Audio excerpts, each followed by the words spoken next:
إنا سنلقي عليك قولا ثقيلا إن ناشئة الليل هي أشد وطئا وأقوم قيلا. Et Allah subhanahu wa ta'ala il nous dit, certes l'étendue de la nuit, et c'est vrai qu'aujourd'hui on ne voit pas l'étendue de la nuit, il y a plein de bâtiments, il y a plein de... Les compagnons du prophète, mais même le prophète, on dit, il sortait et il priait sur des monticules ou sur ce qu'on appelle stah, comme on dit, sur des terrasses. Il se mettait dans des endroits où tu vois l'étendue, tu vois la nuit. Nous on voit plus ça aujourd'hui. Quand tu pries, t'es au mieux dans le noir chez toi, c'est déjà pas mal quand il n'y a pas de l'éclairage. Mais les compagnons, ils voyaient l'étendue de la nuit physiquement. Mais même si on la voit plus physiquement, cette étendue, elle est là, elle est présente. Elle est présente par le biais du monde de l'invisible. Il y a des choses qui se passent au moment de la nuit qui ne se passent pas pendant la journée. Il y a des portes qui s'ouvrent au moment de la nuit qui ne s'ouvrent pas la journée. Inna nashi'atal layli, cette étendue de la nuit, hiya, oui elle, cette étendue-là, ashaddu wat'an wa aqwamu qila. Elle est plus propice à quoi? À remettre de l'ordre. Parce qu'en vérité, tout ce qu'on fait dans nos journées fait qu'on provoque parfois du désordre. On a certains regards qu'on ne devrait pas avoir, on a certains mots qu'on ne devrait pas avoir, on a certains clics. Aujourd'hui, malheureusement, on vit dans des clics et qu'on ne devrait pas avoir. On a certaines pensées qu'on ne devrait pas avoir. Et puis ça se mélange. Mais le problème, c'est que ça se mélange, c'est pas très grave.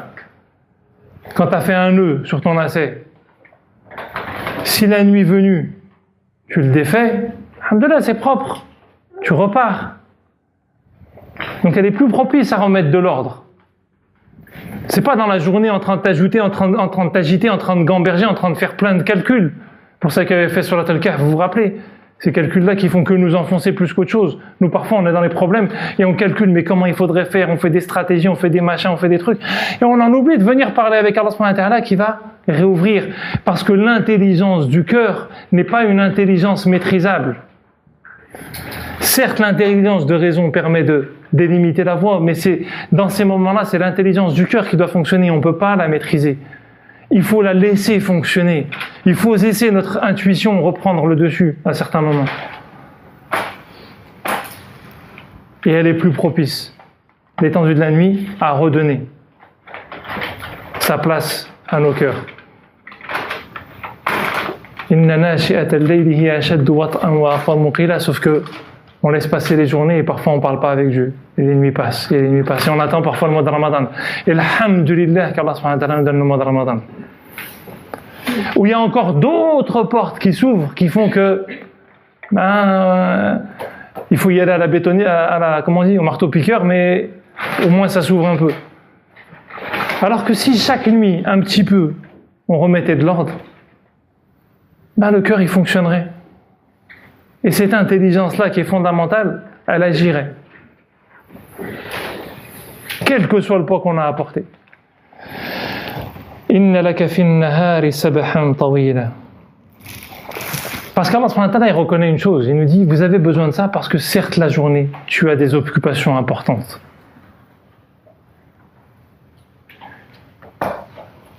Tu as des choses que tu vas devoir mettre au-dessus de ce qui est fondamental, le fait de parler avec Allah subhanahu wa ta'ala, le fait de dialoguer avec Allah subhanahu wa ta'ala. La journée, tu as des occupations. Tu dois t'occuper de certaines choses. Il y a celui qui est agriculteur, il y a celui qui est comptable, il y a celui qui est chargé de com, il y a celui qui est ceci, il y a celui qui est cela. Chacun, il a celui qui s'occupe de ses enfants, il y a celui qui gère une association, il y a celui qui s'occupe de faire du nettoyage. C'est des choses qui sont parfois très mondaines et qui font qu'on oublie de parler avec Dieu dans ces moments-là. Mais c'est parce que Allah subhanahu wa ta'ala veut que le défi qu'on a apporté, c'est que justement on s'occupe de choses très matérielles et pourtant en étant attaché au monde de l'invisible. Mais pour pouvoir le faire, on a besoin d'avoir des moments où on n'est que en lien avec le monde de l'invisible.